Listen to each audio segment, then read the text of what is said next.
Je refais un audio, j'ai déjà dû en faire un, sur je sais pas comment appeler ça, les discussions de réseau social sur l'existence ou l'inexistence de Dieu, en particulier les religieux qui débarquent avec des rhétoriques qui ont circulé à droite à gauche, ils les évaluent pas bien et ils les brandissent avec des grands airs et c'est rigolo. Après, je suis pas spécialiste de ces personnes, je vais pas beaucoup les écouter, sachant que je suis pour qu'ils se développent comme les platistes. J'adore aller écouter des platistes sans intervenir et surtout sans rien dire. Je veux les laisser s'épanouir. De même, je veux que ces groupes qui prétendent obtenir Dieu à travers des jeux de grammaire, hein, parce que je rappelle que la logique et le langage c'est des règles de grammaire, voilà, c'est des jeux formels, sont comme ça, ils sont importants pour moi. S'ils se développent, ils égorgent personne, et s'ils égorgent personne, ils se développent comme ça, et si en plus, bon, il n'y a pas énormément d'espoir, hein, il faut l'avouer, mais si en plus ils emmènent avec eux des adeptes, ils seront beaucoup plus faciles à faire apostasie après. Enfin, la probabilité augmente, hein, elle reste petite, mais elle augmente comme pour les platistes. Voilà, comme pour les platistes, il faut attendre qu'il y en ait un maximum qui est milité, qui se soit fatigué, qui se soit mis en sueur, et puis comme un piéton peut voir que la terre est plate que la terre est ronde, pardon, de manière, voilà, on le voit avec ses yeux et c'est facile, et après il faut juste faire quelques remarques.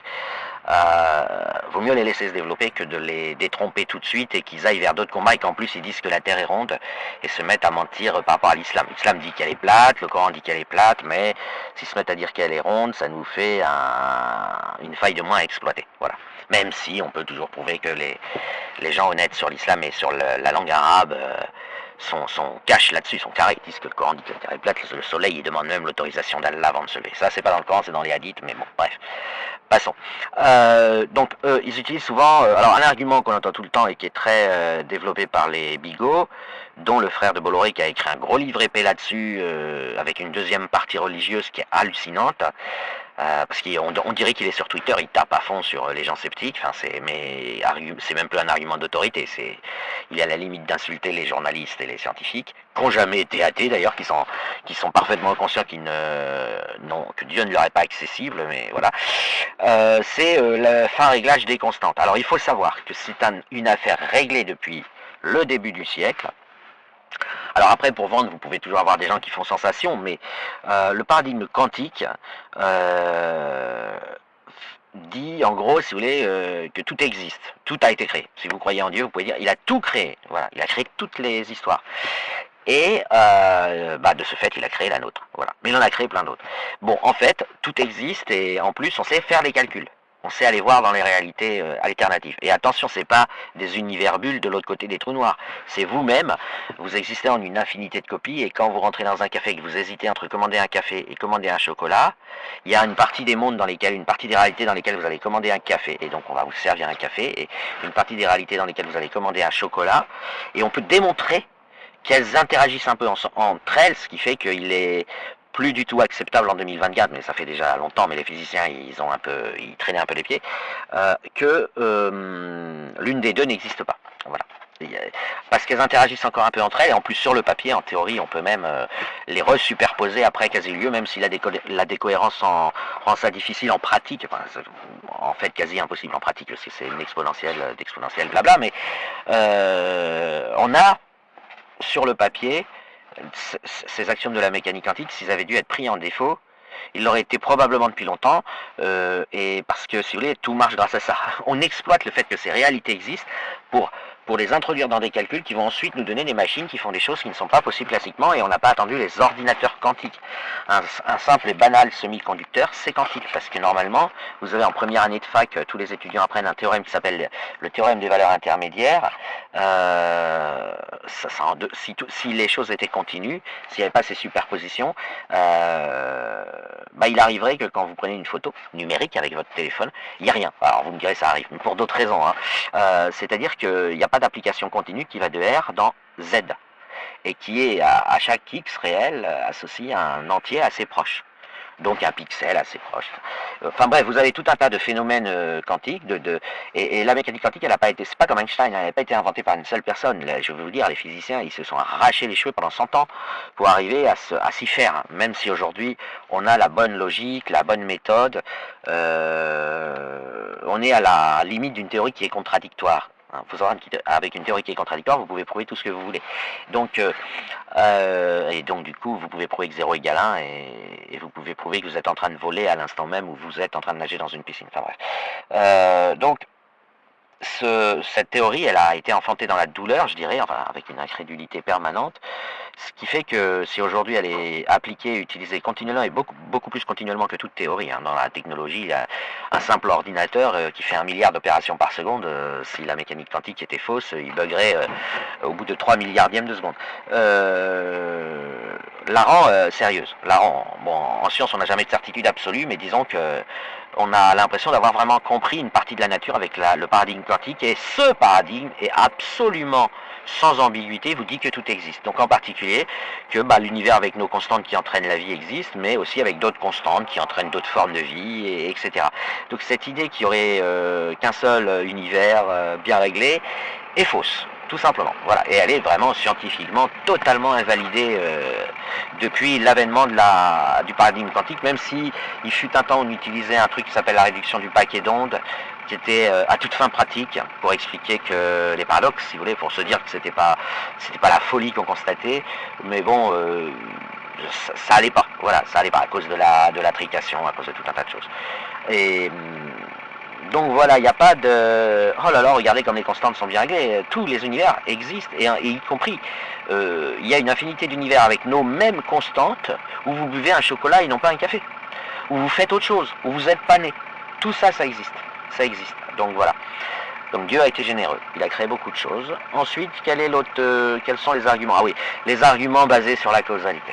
Alors ça, la cause première et tout, le tralala. Mais vous n'allez rien résoudre avec ça. Pourquoi? Parce que tout simplement ça va être verbal. Vous allez dire ok, il faut une cause première à tout nécessaire, blablabla, blablabla. En fait, il faudrait expliquer la cause de cette cause. Enfin, je veux dire, vous allez résoudre, vous allez, comment dire, vous allez gagner un confort psychologique qui est à peu près équivalent à bon, j'arrête de cogiter. Je sais quelle musique passer pour arrêter de cogiter. Dieu, voilà. C'est-à-dire que vous avez mis un mot sur votre vous avez mis un mot qui vous permet de manière pavlovienne d'arrêter de cogiter. Bon écoutez, grand bien vous fasse, les athées mettent le mot nature. Voilà. Après, il y a des discussions à avoir sur une conception un peu trop morte de la nature qui provient un peu de la prétention des êtres humains. À partir du moment où elle a fait émerger la vie, la nature, elle n'a pas de raison d'être morte. Hein, voilà. Maintenant, dire qu'elle a dicté le Coran à Mohamed, c'est quand même tout à fait autre chose. Dire qu'elle est bête, c'est pas très correct. Enfin, je veux dire, vous êtes dans la nature, vous êtes vivant, vous réfléchissez, vous construisez des avions, et vous dites, haha, la nature n'avait pas prévu ça, je suis meilleur qu'elle, ça va pas, vous voyez. Mais bon, si vous le dites pas, ça va. Et vous dites que Dieu c'est la nature, ou vous dites que vous êtes athée, c'est pareil. Voilà. Alors, après, on peut faire des glissements sémantiques, mais pourquoi les religieux le font? Pas parce qu'ils veulent dire que Dieu leur a parlé, puis leur a envoyé le Coran, la Bible, etc. Mais sur le plan langagier, ce n'est qu'un confort. C'est un confort. Il pourrait dire la nature nous écrit de temps en temps. Vous voyez? Ah, mais c'est féminin le mot la nature. Hein. Bon, après, dire la nature n'existe pas, il n'y a pas grand monde qui va dire qu'elle n'existe pas. La physique prétend étudier les lois de la nature. Donc vous voyez, vous remplacez nature par Dieu, ça vous donne la physique prétend étudier les lois de Dieu. On est sur la substitution de suites de caractères à d'autres suites de caractères. Et après, je vous passe les détails, mais voilà, ça donne des discussions vides. Tant qu'on ne dit pas, on va discuter de savoir si Dieu il a envoyé Mohamed, discuter d'athéisme, d'agnosticisme, de déisme, c'est juste, faire un conseil d'administration sur des choix langagiers. Quant à la notion de cause, que j'entends souvent, c'est marrant, ça, c'est bizarre qu'ils fassent cette erreur, les gens, mais Dieu a créé le fait que les choses ont besoin d'une cause, donc il ne peut pas être une cause lui-même. Je sais pas, là c'est difficile à expliquer, hein, pardon, je m'explique mal, mais enfin, je veux dire, c'est comme quand les gens disent Dieu existe, c'est comme s'ils le mettaient à l'intérieur d'une de ses créatures, en l'occurrence l'existence. Ce sont des erreurs, c'est comme dire, quand vous dites Dieu existe, c'est comme si vous disiez que Dieu est grand ou un gros pénis ou mesure 5 mètres, hein. Faut en avoir conscience de ça, c'est pas parce que existe, c'est un peu plus abstrait que de mesurer 5 mètres, mais vous essayez de réduire Dieu à une de ses créatures qui est en l'occurrence l'existence. Il ne faut pas oublier que quand quelque chose n'existe pas, c'est aussi du fait de Dieu que ça n'existe pas. Il l'a donc placé quelque chose dans l'inexistence, au sens où il y a un concept pour lequel il n'a pas créé d'instance, il a décidé que c'était l'ensemble vide. De même, quand les gens disent Dieu est tout-puissant, oui, ça ne veut pas dire grand-chose, parce que de toute façon, vous êtes limité en termes de langage, donc si vous mettez il peut et n'importe quelle suite de caractères après, vous pouvez les mettre et la phrase est vraie. Il peut en particulier créer une pierre assez lourde qu'il ne pourrait pas soulever, exemple très célèbre, mais il peut aussi faire des choses que vous ne pouvez pas verbaliser. Donc vous voyez, on atteint très vite des limites qui sont en réalité des limites de grammaire, de langage, et pour les informaticiens même des limites de mémoire, d'effets de bord ou de microprocesseurs pas disponibles, ça va pas plus loin. Hein. Voilà, donc je ne sais pas si ça sera utile. Et puis j'ai mis dans ma TL la preuve de Gödel. Alors, elle est très intéressante. Alors Gödel, hein, il faisait ça pour rigoler. Hein. Il n'était pas dans le trip, on se prend au sérieux, machin. Il avait rien à prouver. Mais il a donné une preuve de l'existence de Dieu qui est parfaitement symétrique, qui démontre aussi son inexistence exactement de la même manière. Et ce qui est marrant, c'est que les exploitants, ils ont exploité juste le côté existence, sans s'apercevoir que très exactement les mêmes signes peuvent être appliqués à son Enfin, si vous remplacez les négations, c'est exactement comme le théorème de Desargues en géométrie, vous obtenez la même preuve, mais de son inexistence ce coup-ci. Par ailleurs, concernant le hasard, il fait très bien les choses, et il est bien plus puissant que le déterminisme. Pourquoi? Alors je vais vous donner un exemple qui a absolument pas besoin de se servir de la théorie quantique.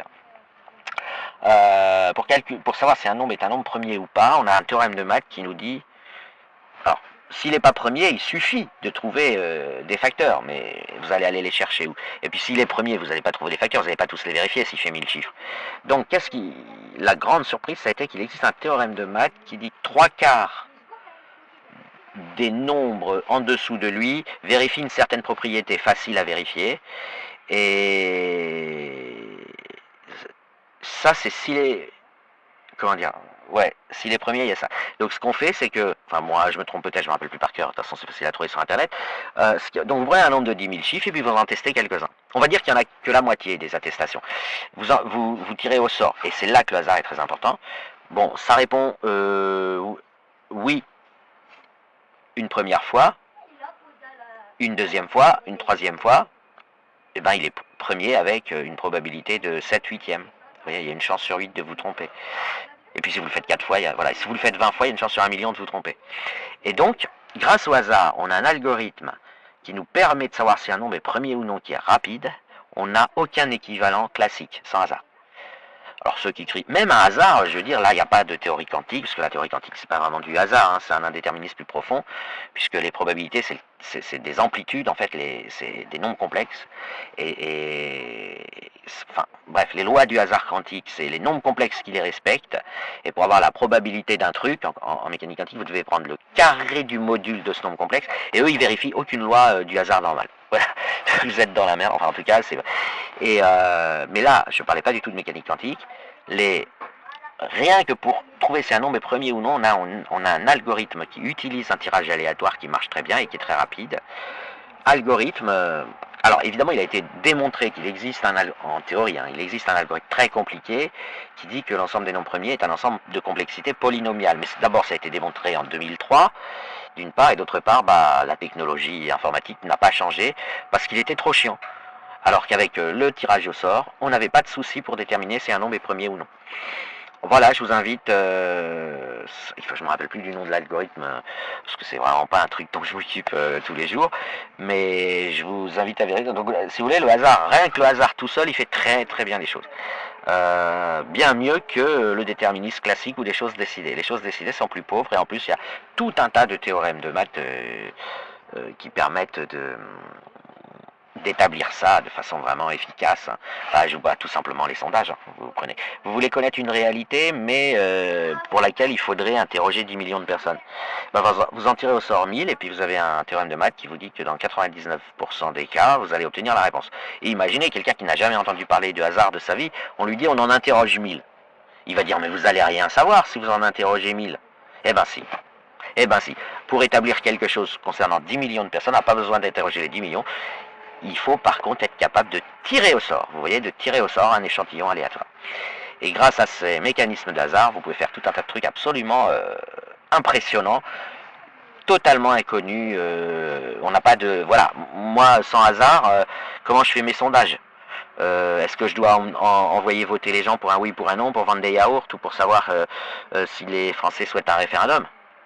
Si à chaque fois il faut faire des référendums, les pauvres gouvernements, ils savent pas ce qu'ils veulent pas. Vous me direz, ils en tiennent pas compte, hein, mais ça c'est un autre sujet. Voilà.